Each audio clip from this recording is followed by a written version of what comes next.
At Walgreens, we know flu season can feel a little chaotic. So we're going to give you our flu info in a meditation, keeping you calm, just like a certified Walgreens pharmacist will do if you're a little nervous. So walk in or schedule an appointment, and Walgreens will handle the rest. That's the human kind of help. Walgreens. Vaccine subject to availability. State, age, and health-related restrictions may apply. For a limited time at McDonald's, get a Big Mac extra value meal for $8. That means 2 all-beef patties, special sauce, lettuce, cheese, pickles, onions on a sesame seed bun, and medium fries, and a drink. We may need to change that jingle. Prices and participation may vary. Clorox Toilet Wand, it's all in one. Clorox Toilet Wand, it's all in one. Hey, what does all in one mean? The caddy, the wand, the preloaded pad. There's a cleaner in there. Inside the pad. So Clorox Toilet Wand is all I need to clean a toilet? You don't need a bottle of solution to get into this toilet revolution. Clorox, clean feels good. Use as directed. Welcome to the Covert Narcissism podcast. I'm your host, Renee Swanson. I am not a therapist, and you are not a victim. I want to tell you about someone I recently spoke with. She said to me, he doesn't hear me when I talk to him. He doesn't listen. He talks over me and through me. He doesn't ever actually hear me. This has been going on for all of our marriage. And I finally got so mad that I slapped him. Then I felt so incredibly bad. What's wrong with me? Her voice cracked on that last part, and I could feel it. The shame, the confusion, the heartbreak of that question. Because that question, what's wrong with me, doesn't come from nowhere. It comes after months, years, even decades of trying desperately to be heard by someone who never truly listens. It comes after being interrupted, dismissed, minimized, invalidated, twisted until you start doubting your own sanity. It comes from being pushed past your limits again and again until your nervous system just can't take it. Your nervous system finally says, enough. You didn't just wake up one day and decide to slap him. Okay, today's the day. I'm going to do it. No, and this moment didn't just come out of thin air. You weren't having a connected, intimate moment and you slapped him. It's been building for a long time. One invalidation at a time, one gaslight at a time, one circular conversation at a time. Until something inside of you finally breaks under the weight of all of this. Welcome back to the Covert Narcissism podcast, where we hold space for the moments that you wish you could take back, the questions that keep you awake at night, and the healing that begins when you finally stop blaming yourself. Today, we're talking about what happens when you finally snap. That moment that your calm exterior cracks, your composure disappears. You react in a way that doesn't feel like you. You've put in all these years of devotion and compassion and care and putting your needs aside. And then you have this moment that just seems to come out of nowhere, but it didn't just come out of nowhere. For so many survivors, that moment is what truly pushes you to figure out what's going on. That moment when you finally react in a way that doesn't match your character. And you go to therapy to work on what's wrong with you. You go to say, okay, what do I need to fix? What do I need to work on? I snapped, I yelled, I threw something, I slapped him. And you go to work on what's wrong with you. But while you're there, you discover what's wrong in the relationship. That moment can be incredibly eye-opening, yet that moment becomes the very thing that your abuser uses against you. Well, you slapped me, or you yelled, you're the crazy one. Now, before that slap ever happened, there were 1,000 small moments that led up to it. 1,000 times that you tried to talk, to connect, to be heard, to care for their feelings, to be supportive. I want you to picture this. You're standing in the kitchen trying to tell them how hurt you have felt after being ignored all weekend. And they're just not listening. They're scrolling their phone, they're, maybe texting, they're just not paying attention. Definitely not giving you any validation that they're hearing you, any acknowledgement. And you finally say, "Hey, you never listen to me." But they smirk. "Well, that's not true. You're just too sensitive. Besides, you use too many words." Well, these words sting because that's not connection. That's not engagement with you. But you swallow the pain again. Later, maybe at dinner, you bring it up again, maybe hoping now for real conversation. But they interrupt you halfway through your sentence and say, "This again? You always twist things." So you try again, but they just talk louder. They talk over you. They dismiss you. The volume of their voice rises and yours disappears completely. Every conversation ends the same way, with you feeling smaller, silenced, and somehow at fault for even trying in the first place. Well, this didn't start with anger inside of you. It started with loneliness. An aching, hollow loneliness inside a relationship where you're constantly told that you're too much, too emotional, too needy, and not given any attention. So you learn to hold it in until you just can't anymore. One day, that dam breaks.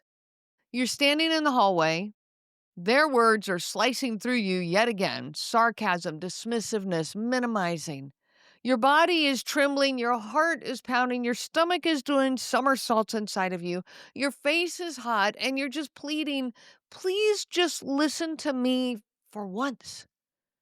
And they laugh. That small, cruel laugh, the one that says you're so ridiculous. And before you can even process what's happening, your hand moves. A slap. Sharp, fast, shocking even to you. The sound echoes. Time stopped. And immediately, shame rushes inside of you like a tidal wave. Your hands shake. Your heart drops. Oh my gosh, what did I just do? You retreat, tears pouring down your cheeks, whispering words that I've heard from so many survivors. "I feel like I'm going crazy." But here's the truth. You didn't decide to react this way in a moment of calm thought. You didn't choose to do this. You reacted from years of pent-up pain, exhaustion, invisibility. This wasn't a decision. It was a system overload. Now, I want to pause here and say something that is very important. I am not condoning this physical reaction. It is not okay to hit someone in anger or in frustration.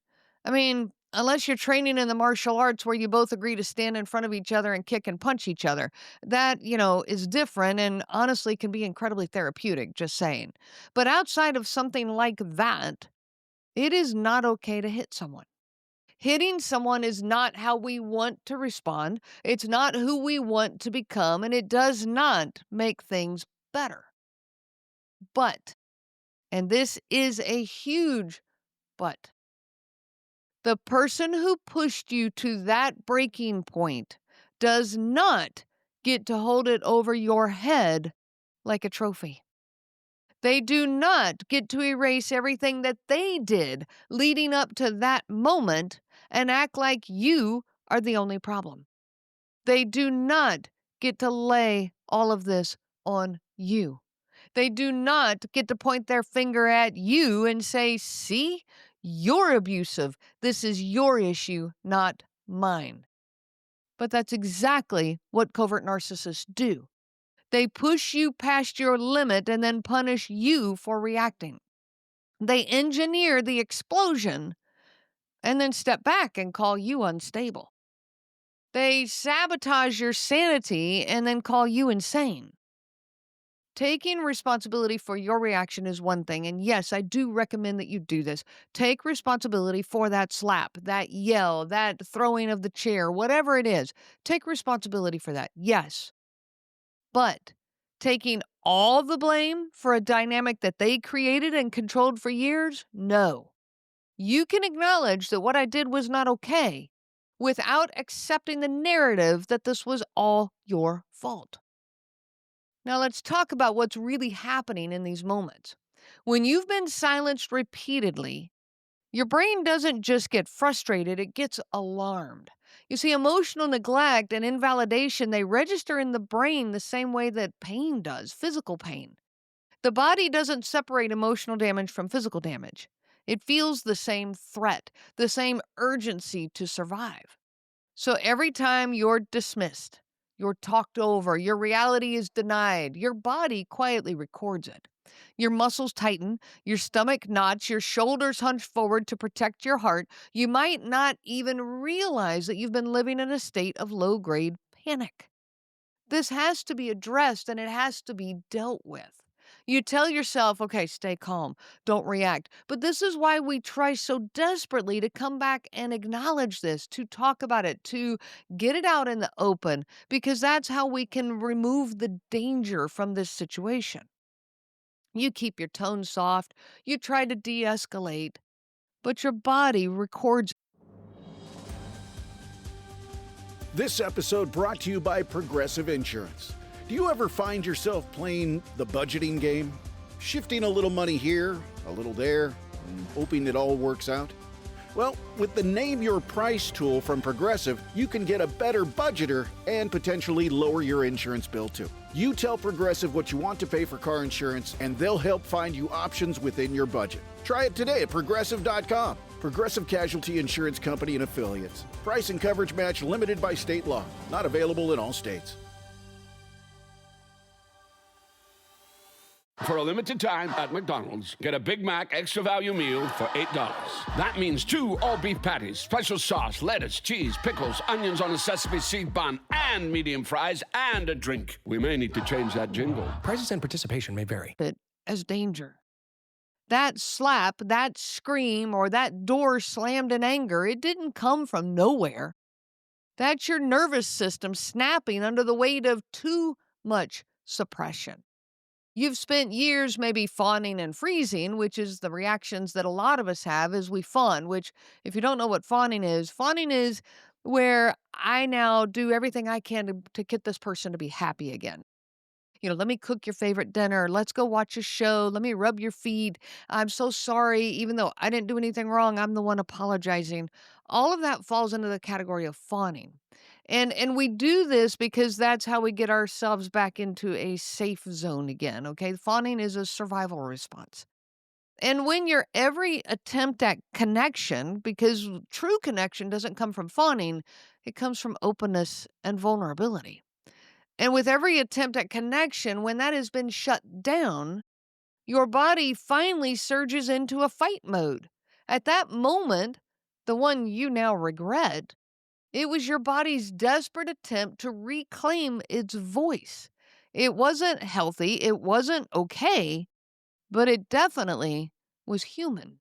Your body just said, I can't take this anymore. And even though that reaction caused you pain, it also carried a message. You are never meant to live your life unseen and unheard and feeling like you don't matter in this world. Now, when she told me her story, how she finally snapped and slapped him, her voice was trembling, and then she looked at me with fear in her eyes and said, have you ever worked with someone who's done this? And I slightly chuckled even and said, yes, I absolutely have. You are not alone on this one. As her tears fell, I could see the mix of relief and disbelief in her eyes. Because in that moment, she expected condemnation. Well, you really do need to work on you, and that would have been the past. That would have been her relationship. That's the communication she had been receiving. But instead, she got connection. She got grace. She got words that said, hey, I see you. I told her this one slap makes you want to crawl in a hole for self-judgment and shame. But the fact that you are here, seeking help, being honest and vulnerable, that tells me far more about who you are than that one slap ever could. And that's what I want to say to you, too. The shame that you're carrying does not define you. The humility that brings you here does.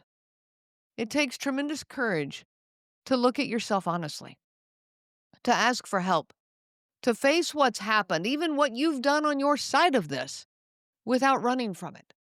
And that's right there, the beginning of healing. When survivors reach this point, and the question that I hear most often is, what's wrong with me? And every time I answer, absolutely nothing is wrong with you. That question doesn't come from pride, it's coming from deep humility. It comes from someone who's been emotionally starved, second-guessed, and trained to believe that every conflict is all their fault. You've been taught to take ownership for everything. Your tone, your timing, your reactions, and even their moods. We all know that. So, of course, you internalize this moment as more proof, in fact, some pretty heavy proof, that you're the problem. But listen to me. You lost yourself because you were in a relationship where only one person was allowed to exist, and that person wasn't you. Your opinions were interruptions. Your emotions were inconveniences. Your needs were labeled as drama. You didn't become reactive because, that's who you are, that's your character, and there's something wrong with you. You became reactive because you're surviving in an environment that punishes emotions and rewards what? Silence? You feel ashamed for what happened, but that shame is not yours to carry alone. It belongs to a dynamic that crushed your voice until it came out kind of sideways. There's nothing wrong with you. Something happened to you. And now the work is to learn how to come home to yourself again, without guilt and without the story that they wrote about you, but actually with your own reality, your own story that you know what you've lived through. Healing starts when you stop letting them define you. You can hold yourself accountable without accepting the distorted version of what they say or what they project. You can say, hey, that wasn't okay. I don't ever want to respond that way again. In fact, I encourage that. And you can still say, in addition to that, I was deeply provoked, manipulated, ignored, minimized. Covert narcissists are masters at turning your worst moment into their lifelong evidence. They will replay it endlessly, weaponizing your humanity against you while conveniently erasing the years of provocation and emotional torture that led to it. Here's the truth they will never admit. Your reaction does not erase their responsibility. It doesn't rewrite the pattern of abuse that came before it. It doesn't make them the victim of your pain. The story doesn't start with your slap. It starts with everything that led up to it. So own your humanity, yes, but not their projection. That moment of reaction does not define your character. It reveals your exhaustion. It's okay to acknowledge, I don't like how I responded. That's accountability, that's growth. But it's not an admission that you were the only problem. The goal of healing isn't to prove that you were perfect. No, it's to reclaim your wholeness after years of being told that you were too much, too sensitive, too emotional, whatever. So if you've reached your breaking point, I want you to know something. Your reaction does not define you. Your story doesn't end there. It actually begins there because that moment, as painful as it was, can become a huge turning point for your healing. For years, your voice has been dismissed. Your feelings have been minimized. You've learned to measure every word, to walk on eggshells, to carry the emotional weight of someone who refused to carry their own. But somewhere in that reaction, the one that you regret, was the truth that your soul has been trying to speak. I can't live like this anymore. Now it's time to start listening to that truth. You deserve to be heard in ways that don't cost you your dignity. You deserve to express your pain without fear of punishment. You deserve to speak without being talked over. So let's start with reclaiming your voice. It might start small, journaling what you never got to say, naming your emotions without apology, practicing calm boundaries that no longer requires a reaction to be honored. By the way, if you're starting to practice boundaries, I highly recommend it, but don't start by practicing with the person that's the hardest person in your life. Okay, just think about that for a minute. Start by practicing boundaries with the people who are going to be a little more accepting of it. Okay, people who are going to be give you that space to have that boundary. Start there and get better at it before you practice it with the hardest person in your life. Little by little, you will begin to trust yourself again, because when you express your feelings, you are not starting a fight. You are seeking connection. You are seeking genuineness. When you speak your truth, you're not being difficult. You're being real. You're being open. And that is something that no one, especially not a covert narcissist, but even no one has a right to take away from you. You get to express your feelings. You get to speak your truth. You get to stand in your character and acknowledge your reality. No one gets to take that away from you. I wish you so much peace on your journey of healing. You have been listening to the Covert Narcissism podcast, where we break apart the insidious nature of these incredibly destructive and infinitely frustrating individuals. If you are caught up in this crazy-making relationship and drowning in self-doubt, guilt, or rumination, please reach out to me anytime.